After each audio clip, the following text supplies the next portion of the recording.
بسألك يا دنيا، ليه الأمانة بالقلوب في زماننا تحتضر؟ وليه المحبة والمودة تنداس بأقدام البشر؟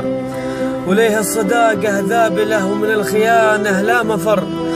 ولا من زرعة الخير في الدنيا يحاصرك الخطر؟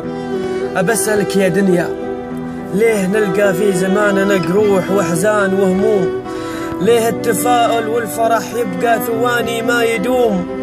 ليه العيون الخايفة وبعض المشاعر زايفة؟ أبسألك يا دنيا، ليه دايم ننتظر لين آخر هالعمر؟ حتى الصبر مل واختار السفر، وما بقى إلا الهموم مكتوبة لك طول الدهر.